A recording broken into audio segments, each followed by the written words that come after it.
மா இன்டி பங்காரம் சமந்தா நடித்து தயாரித்த படம் வந்து முக்கியமாக அந்த படத்தினால மிகப்பெரிய சந்தோஷத்தில் சமந்தா வந்து பதிவாக போட்டுட்ருக்காங்க. மிகப்பெரிய சந்தோஷம் அப்படின்னு சொல்கிறதுக்கான காரணம் என்னென்னா, பல மேடைகளில் பல இடங்களில் கண்ணீர் விட்டு அழுத சமந்தாவை தான் இது வரைக்கும் நம்ம பார்த்துருக்குறோம்.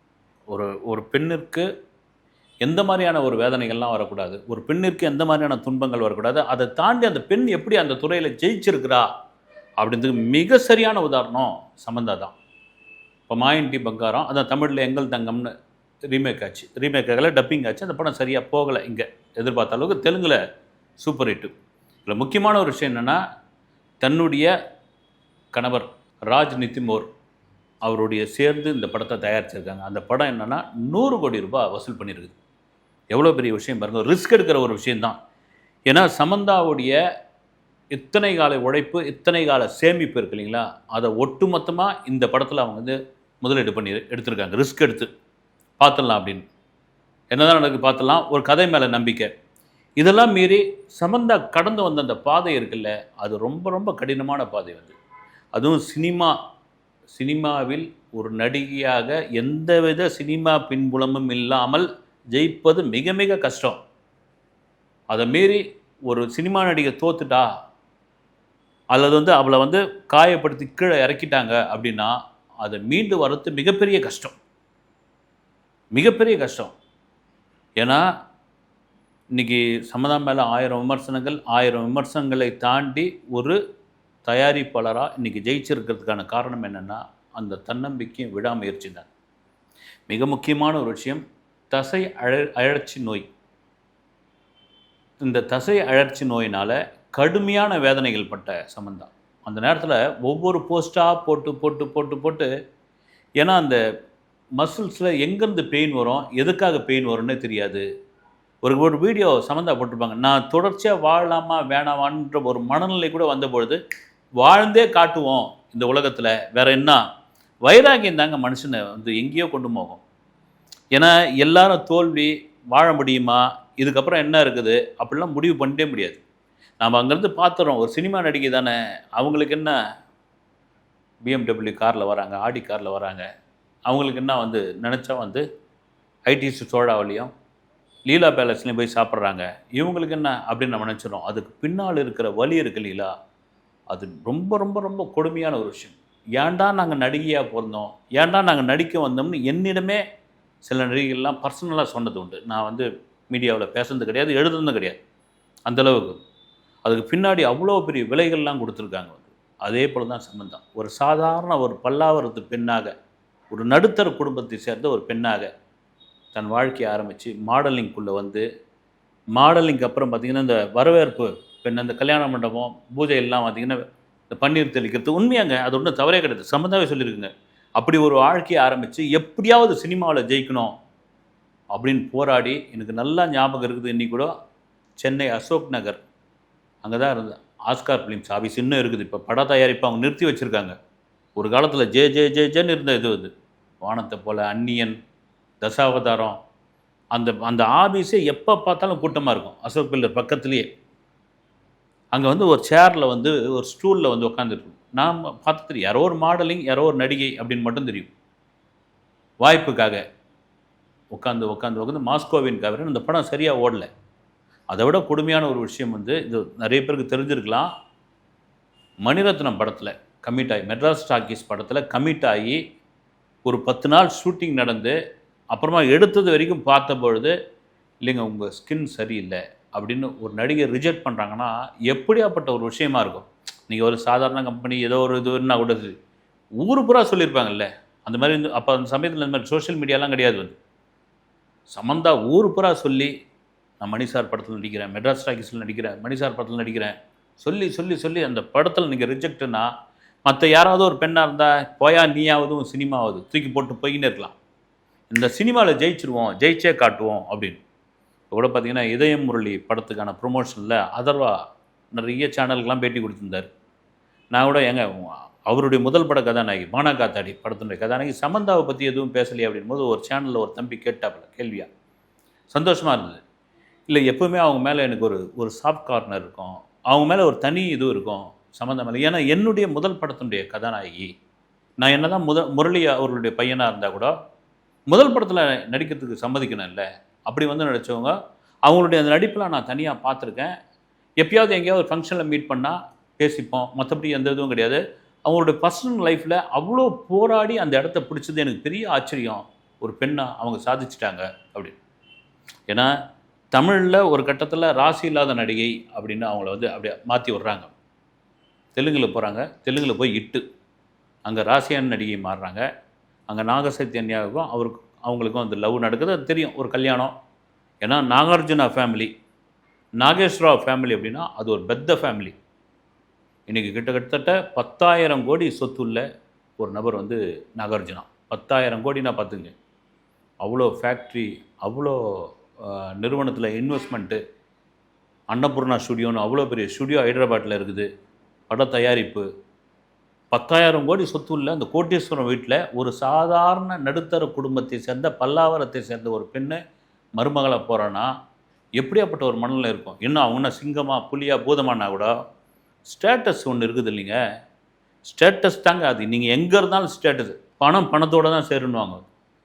இப்போ அவங்களுக்கு என்ன நினச்சிருப்பாங்க வந்து, என்னடா எப்படிலாம் நம்ம பையனுக்கு கனவு கண்டிருந்தோம், எந்த மாதிரியான கல்யாணத்தெலாம் எந்த மாதிரி பொண்ணை பார்க்கலான்னு நினச்சிருந்தோம். நம்ம இந்தியாவின் சிறந்த தொழிலதிபர், உலகத்தின் சிறந்த தொழிலதிபருடைய பொண்ணாக தான் இந்த பையன் என்னன்னா ஒரு நடிகை கல்யாணம் பண்ணி வந்துட்டான். அதுவும் பார்த்தீங்கன்னா ஒன்றும் இல்லை, சாதாரண வீட்டு இது. அவங்கள பல்லாவரத்தில் தம்மா துண்டு ஊடு வச்சுக்கிறாங்க. என்னடான்னு அந்த கடுப்பு இருந்திருக்கிறது. ஆனாலும் வெளியே காட்டிக்கின்றோம், வெளி உலகத்துக்கு வந்து இது பண்ணுவாங்கள்ல. அதன் பிறகு நடிச்சுக்கிட்டே இருந்தாங்க சம்பந்தா. கணவன் மனைவிக்குள்ளே ஒரு சின்ன நெருடல், உரசல் இதெல்லாம் இருந்தபோது, ஓயா நீங்களாவது உங்கள் சொத்தாவது. அதுக்கு தாங்க ஒரு தில்லு வேணும், மிகப்பெரிய தில்லு வேணும். ஏன்னா நாகசைத்தன்யா மேலே மட்டுமே 4,000 கோடி இருப்பதாக ஒரு தகவல். 4,000 கோடி. அவங்க முன்னாள் கணவர் நாகசைத்தன்யா. இப்போ மற்றவங்க யாராக இருந்தால் என்ன பண்ணுவாங்க, 4,000 கோடி சொத்து இருக்குது, அவன் என்ன சொன்னாலும் சரி, கழுவி ஊற்றினா கூட சரி, நம்ம பாட்டு சொத்து முக்கியம். ஆனால் அந்த இடத்துல தன்மானம்ன்ற ஒரு விஷயம் எங்கே சரிஞ்சு போகுதோ, இதுக்கப்புறம் நம்ம ஏன் இருக்கணும்? அதை தாண்டி பர்சனல் விஷயங்கள்லாம் இருக்குது. சம்பந்தமும் பேசலை, நாகசைத்தன்யா ஃபேமிலியும் பேசலை, நாகார்ஜுனா ஃபேமிலியும்.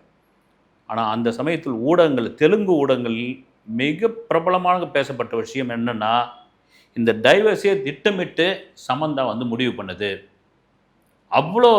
எவ்வளோ தொகை ஜீவனம்சம் கேட்க போகிறாங்கன்னு தெரியல.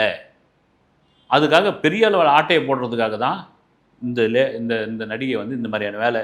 எங்கேயோ தமிழ்நாட்டிலேருந்து வந்து நாகேஸ்வரா ஃபேமிலிக்குள்ளே புகுந்து ஒரு லவ் ஏற்படுத்தி கல்யாணம் பண்ணி இங்கே இருக்கிற பெரும் தொகையை வந்து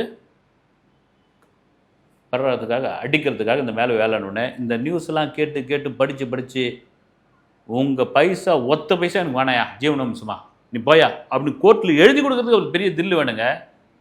நீ வேணாயான்னு தூக்கி போட்டாங்கல்ல. இப்போ யார் அதெல்லாம் மீறி தனக்கு தசை அழற்சி நோய் இருப்பது தெரிய வந்த பிறகு ஒரு சின்ன வயசு, இப்போ வந்து அவங்களுக்கு 37 வயசு ஆகுது. அந்த நேரத்தில் ஒரு இளம் வயசு, சப்போர்ட் கிடையாது, சினிமாவில் நிறைய ஏமாற்றங்கள். எனக்கு தெரிஞ்ச ஒரு பட ஷூட்டிங்கில், நான் அந்த பேரை சொல்ல விரும்பலை, இப்போ நடிகைக்கு தனி சாப்பாடு, நடிகர்களுக்கு தனி சாப்பாடு, டெக்னீஷியன்ஸ் தனி சாப்பாடுன்னு பிரித்து கொடுப்பாங்க. சமந்தா ஜூனியர் ஆர்டிஸ்ட் கூட உட்காந்து தட்டில் உட்காந்து சாப்பிட்டுட்டு இருந்தாங்க. ஜூனியர் ஆர்டிஸ்ட் கூட உட்காந்து சாப்பிட்டுட்டு இருந்தாங்க. ஆனால் இன்றைக்கி பார்த்தீங்களா வளர்ச்சி. அதுக்கெல்லாம் காரணம் என்னென்னா, அவ்வளோ அவமானம், அவ்வளோ தோல்வி, அவ்வளோ நம்பிக்கை துரோகம், இதெல்லாம் சார்ந்து ஜெயிச்சிரும் அந்த சினிமாவில் அப்படின்னு. ஏன்னா அந்த உடல் சம்மந்தமான ப்ராப்ளம் வரும்போது நிறைய இன்ஸ்டாவில் வந்து அந்த எக்ஸசைஸ் பண்ணுற மாதிரி, அப்புறம் வந்து நான் இந்த வைத்தியம் பார்த்துக்கிட்டு இருக்கேன், இந்த சித்த மருந்து சாப்பிட்டுக்கிட்டு இருக்கேன், ஏதோ தின்னா பித்தம் தெளியும் நம்ம ஊரில் சொல்லுவாங்கள்ல, அது மாதிரி ஓடுன்னு விஜய் சொன்ன மாதிரி தான். எங்கெங்கேயும் ஓடு ஏதாவது ஒரு கிளையை பிடிச்சிப்போம், அது உறுதியாக இருக்கும். அந்த கிளையை பிடிச்சி நம்ம முன்னுக்கு வந்துடலாம் அப்படின்ட்டு அவங்க ஒரு வெப் சீரிஸ் நடித்ததெல்லாம் வந்து கடுமையான விமர்சனம்லாம் வந்தது. சமந்தா என்ன வந்து ஒரே படத்துலலாம் நடிக்க ஆரம்பிச்சேன்னா, அதை நான் தொழிலாக பார்க்குறேங்க அப்படின்னு. அதன் பிறகு சுபம்னு ஒரு படத்தை வந்து சொந்தமாக தயாரித்தாங்க தெலுங்கில். தயாரித்த போது, உனக்கு ஏமா இந்த வேலை, எங்கேயாவது வந்தம்மா 4 காசு சம்பாரிச்சம்மா, நீ ஏன் மீண்டு வந்திருக்கிற, ஜீவனம்சமும் வேணான்னு சொல்லிட்ட, நீ நடித்ததே இது உன் வைத்திய செலவுக்கே நிறைய செலவாகி போச்சு, இதில் ஏன் அப்படின்னு. இல்லை ரிஸ்க் எடுத்து பார்த்துருவோம். நீங்கள் ஒரு மனுஷனுக்கு ஒரு கட்டத்துக்கு மேலே பார்த்தீங்கன்னா, இவ்வளோ தாண்டா வாழ்க்கை அப்படின்னு முடிவாயிடுச்சுன்னு வச்சுங்க, என்ன ரிஸ்க் வேணாலும் எடுப்பாங்க, பார்த்தலாம் ஒரு கை அப்படின்னு. அப்படி தான் சமந்தா ரிஸ்க் எடுத்து நான் பார்க்கலாம் அப்படின்னு. ஏன்னா கிடைச்சதெல்லாம் வந்து துக்கடா துண்டு படங்கள் தான். இந்த சுபம் படம் முக்கியமான படம். அந்த படம் இட்டுங்க. குறிப்பாக சமந்தா வந்து பல மேடைகளில் தன்னுடைய சொந்த வாழ்க்கையை பற்றி, துரோகங்கள் பற்றி கண்ணீர் விட்டு அழுததை வந்து பல இது பார்த்துருக்கோம். ஆனால் அமெரிக்காவில் அவங்களுக்கு கிடைச்ச அந்த வரவேற்பு, தெலுங்கு ரசிகர்கள் ஒரு தெலுங்கு நிகழ்ச்சிக்காக போயிருந்தப்போ அந்த தெலுங்கு ரசிகர்கள் கொடுத்த வரவேற்பு இருக்குல்ல, அந்த மேடையிலே கண்ணீர் விட்டு அழுதாங்க. அப்போ சொன்னது தான் வந்து, நான் வந்து தமிழ்நாட்டிலேருந்து இங்கே வந்தாலும் என்னை வந்து ஆந்திரா ரசிகர்கள் ஏற்றுப்பாங்களா அப்படின்னு நான் பெரிய பெரிய சந்தேகத்தில் இருந்தேன். என்னை ஏற்றுக்கிட்டாங்க. பர்சனல் வாழ்க்கையிலே என்னோட பல துன்பங்கள் வந்தபொழுது நான் வந்து ஒரு குறிப்பிட்ட ஃபேமிலியை வந்து துரோகம் பண்ணுறனோ, அவங்கள இது பண்ணுறனோ அப்படின்ற மாதிரி இந்த ரசிகர்கள் நினச்சிடுவாங்களோ அப்படின்போது அதையெல்லாம் தூக்கிட்டு, என்ன உங்கள் வீட்டு பொண்ணா, உங்கள் மாநிலத்து பொண்ணா என்னை கொண்டாடுறீங்க பாருங்கள், இதை வேறு என்ன வேணும்னு அந்த இடத்துல ஓன்னு ஆட ஆரம்பித்தேன். ஓ பேபி எந்தன் பேபி. ஆமாம், அந்த படம் தான் கிட்டத்தட்ட அமெரிக்காவில் வந்து $1 மில்லியன் வசூல் பண்ண படம். ஏன்னா அமெரிக்காவில் அதிகப்படியான ஆந்திராக்காரங்க இருக்காங்க. அதனால தான் பார்த்திங்கன்னா பாலையா படம், சிரஞ்சீவி படம்லாம் அங்கே சக்கப்போடு போடும். இதெல்லாம் மீறி இப்போது நான் இன்டி பங்காரம் இந்த படம் 100 கோடி அடிச்சிருக்கு. அதில் ஒரு சமந்தா ஒரு பதிவு ஒன்று போட்டிருக்காங்க. ரொம்ப ரொம்ப மனசுக்கு கஷ்டமான ஒரு பதிவாக இருந்தாலும் ரைட்டு. நான் ஒரு தயாரிப்பாளராக இந்த படத்தை ரிலீஸ் பண்ண முடியாமல் ரொம்ப போராடி ரிலீஸ் பண்ணிட்டேன். ரிலீஸ் பண்ண பிறகு பல ஏரியாக்களில், பல தியேட்டர்களில் இதை போடுறதுக்கு தயங்கினாங்க.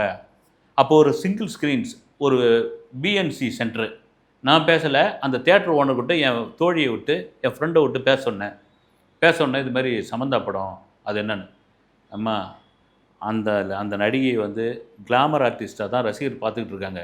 இது பிஎன்சி சென்டர். இது இங்கே வந்து அந்த நடிகை வந்து ஆக்ஷன் பண்ணுறது, நடிக்கிறது இதெல்லாம் பார்க்க மாட்டாங்க. இந்த படத்தெல்லாம் ஓட்ட முடியாது அப்படின்னு. எப்படியாவது ஓட்டுங்க சார், நீங்கள் பரவாயில்ல அப்படின்னுக்கிறேன். இதை பார்ப்பேன், நான் 2 நாள் பார்ப்பேன், சரியாக வரலாம் நான் தூக்கி போட்டு போயின்னே இருப்பேன் அப்படின்ற மாதிரி பதில் சொல்லிடுவேன். இது ஸ்பீக்கரில் சம்மந்தா கேட்டு வருத்தப்பட்டிருக்காங்க. ஆனால் அந்த தேட்டர் பேசினார்ல, அந்த தேட்டர் வரைக்கும் இந்த படம் கிட்டத்தட்ட $3.5 கோடி கலெக்ட் பண்ணியிருக்கு. அந்த தேட்டர் ஓனர் மகிழ்ச்சியாக இது பண்ணியிருக்கார். இதுதான் சினிமா. தன்னுடைய 2வது கணவர் அவரும் ரிஸ்க் எடுத்து தயாரிச்சிருக்கார். அவருக்கு அது 2வது திருமணம். இதெல்லாம் தாண்டி தன்னுடைய உழைப்பு, இவ்வளோ நாள் சம்பாதிச்சது என்ன பெரிய நடிகைகளுக்கு என்னங்க பெரிய சம்பளம் கொடுத்துருவாங்க. இங்கே தமிழில் வந்து 2-3 படங்கள் நடிச்சிருக்காங்க. மீதி என்ன கூட நடித்தா கூட மார்க்கெட் இருக்கிறதுக்கு தான் ஒரு ஹீரோக்கு இல்லையான சம்பளம் கிடையாது. ஆனால் தான் அந்த சுபம் படத்து சமயத்தில் சமந்தா ஒரு பேட்டி ஒன்று கொடுத்தாங்க. அது பெரிய வைரல் ஆச்சு. இந்த படத்தை நல்ல வெற்றி அடைஞ்சதுன்னா இதில் பங்கேற்ற அத்தனை நடிகர்களுக்கும் சமமாக சம்பளம் கொடுப்பேன்னு. அது என்ன ஒரு பெரிய, அதுக்கு சொல்கிறதுக்கே ஒரு தில்லு வேணும். அதுவும் தெலுங்கு சினிமாவில் சொல்கிறது பெரிய தில்லு வேணும். தெலுங்கு சினிமாவில் தான் பிரபாஸ் என்ற நடிகர் இந்தியாவிலே அதிக சம்பளம் வாங்கக்கூடிய ஒரே நடிகராக இருக்கார். மற்ற நடிகர்லாம் பார்த்தீங்கன்னா மகேஷ் பாபு தொடர்ச்சியாக தோல்வி தான் கொடுத்துருக்கார். ஆனால் அவருடைய சம்பளம் பெரிய உயரத்தில் தான் இருக்குது.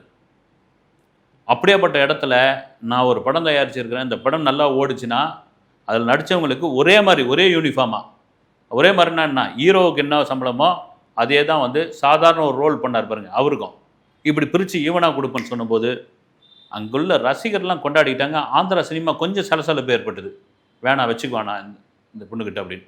இதெல்லாம் மீறி இன்றைக்கும் நான் வந்து நீங்கள் சமந்தாவுடைய ஒரு பயோபிக்கே எடுக்கலாங்க. அதில் தப்பே கிடையாது. அதிகப்படியான ஒரு விஷயமே கிடையாது. தாராளமாக எடுக்கலாம். ஒரு பெண் வந்து நம்பிக்கை துரோகம் செய்யப்பட்டது. ஒரு பெண் வந்து ஒரு பெரிய இடத்துல போய் மருமகளாகி அங்கே எப்படி அலகழிக்கப்பட்டது, விவாகரத்து ஆனது, உடல் ரீதியான துன்பம் ஏற்பட்டு சினிமாவே நீ அன்ஃபிட்டுன்னு சொன்ன பொழுது அதில் தேறி உள்ளே வந்தது வந்து தன்னுடைய மன வாழ்க்கை ஒரு கசப்பான ஒரு வாழ்க்கையாக மாறின போது, உறவுகள்லாம் ஒதுக்கி தள்ளின போது ஒருத்தர் வந்து அன்பை காட்டினது, அவர் திருமணம் செஞ்சுக்கிட்டது, அதில் மீறி போராடி தயாரிப்பாளராக ஜெயிச்சது. இவ்வளோ பெரிய கண்டென்ட் இருக்கும் பொழுது இதில் ஏன் வந்து சமந்தாவே நடிக்கலாம். இது வந்து எதுக்கு சொல்கிறேன்னா, நீங்கள் சாதாரணமானவர்களுக்கு இது ஒரு தன்னம்பிக்கையான ஒரு விஷயமாக கூட இருக்கும். நம்ம வந்து ஒரு நடிகை தானே அப்படின்னு நம்ம நினச்சிடவே கூடாது. அந்த நடிகைக்கு பின்னாடி இவ்வளோ போராட்டம், இவ்வளோ சோகம், இவ்வளோ விஷயங்கள் இருக்கிறது. அதெல்லாம் தாண்டி சமந்தா அடுத்தடுத்து ஜெயிக்க வேண்டும் என்பது ரசிகர்கள் போலே நம்முடைய ஒரு விருப்பம் கூட. அடுத்த வீடியோவில் சந்திக்கிறேன். நன்றி.